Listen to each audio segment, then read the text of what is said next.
So it's good to be back with you all again in this wonderful space. It looks so bright, so welcoming. So thank you for having me here. Is the mic working okay?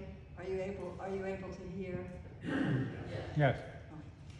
So nearly every morning at breakfast, I find my husband, David, poring over the obituary pages, more and more in recent years.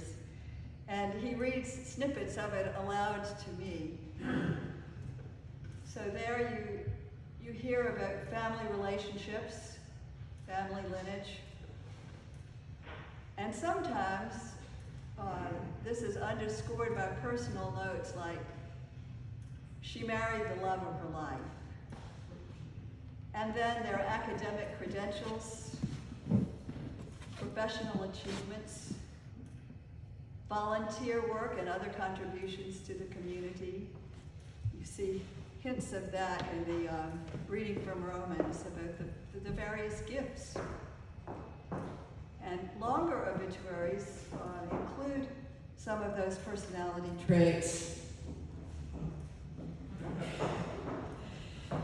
Personality traits. Is that better? Thank you. That so-and-so was generous or kind. But I haven't yet seen one that describes the deceased as curmudgeonly. Usually that's pretty affirming. But fairly often you see he never knew a stranger.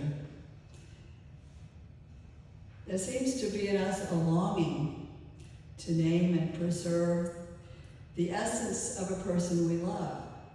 I remember writing my parents' obituaries. And to show the community who that person was, and to hold fast to that memory for ourselves. Yet we discover that no matter how many details we gather, we still have a sense that something's missing, that the whole is greater than the sum of the parts. Who was he or she? Maybe the day comes when you even try tackling writing your own obituary. And I just noticed this morning, I mean, it's been there all along, but the letter to the Romans says, don't think too highly of yourself. But there's the question in front of you, who am I? You know, what has my life been about? Among Dietrich Bonhoeffer's writings from prison is a poem with that very title, Who Am I? Wer bin ich? Bonhoeffer begins by reporting what others had been saying about him, that he seemed calm and cheerful in prison, and each time he stepped out of his cell, he was like a squire coming from his country home. And that he spoke to his guards in such a free and friendly manner that it was as if he were the one in charge. That he bore his misfortunes with equanimity. But then Bonhoeffer goes on to describe himself on the inside, how he was feeling, restless, longing, sick like a bird in a cage, struggling for breath as though hands were compressing his throat, yearning for colors and flowers, trembling for friends at an infinite distance, weary and empty at praying, at thinking, at making, faint and ready to say farewell to it all. Who am I, he asks, this or the other? Or am I both at once? A hypocrite before others and before myself, a woebegone weakling. Who am I, he repeats, and then he concludes, whoever I am, thou knowest, O God, I am thine. In today's gospel, Jesus is asking asking his disciples about his own identity. He frames the question by asking them how others see him. Who are people saying that I am? Notice that in Matthew's version of the story, Jesus uses his favorite title for himself, Son of Man, in place of the pronoun I. Who do people say that the Son of Man is? That expression, Son of Man, appears all over the synoptic Gospels, that's Matthew, Mark, and Luke, with its primary meaning being human being. There was even a translation, a version of the Bible in which Son of Man was replaced by the words,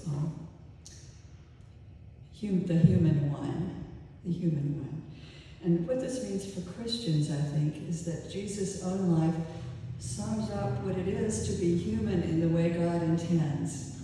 You know, how does God picture us, humankind? What is God hoping we're going to be? And so it is in the fullness and in the rightness of our humanity patterned after Jesus that we most nearly reflect God. Our own question, who am I, is linked with Jesus, who am I? Who am I as one created in the image of God? It's worth noting that Jesus asks this question about identity in the town of Caesarea Philippi. It's in northern Palestine, on the southern slope of Mount Hermon, near the headwaters of the Jordan River. Picture yourself in this cool mountain town. You might have even been there.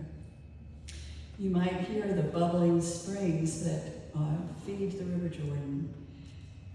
Jesus and his disciples pause under the shadow of Mount Hermon to reflect. In ancient times, the Greeks had named this town Panias, in honor of the god Pan. The Romans later assigned Panias and its surrounding district to their Palestinian deputy, King Herod the Great. Herod curried favor with the Emperor Caesar Augustus by erecting a white marble temple there, and in it he placed an image of the emperor near the altar of Pan. After Herod's death, his son Philip, again wanting to win points with Rome, renamed the town Caesarea. It became known as Caesarea Philippi to distinguish it from the coastal town of Caesarea. Is it possible that Jesus, in choosing this setting of Caesarea Philippi for a conversation about identity, is drawing attention to two different modes of operating?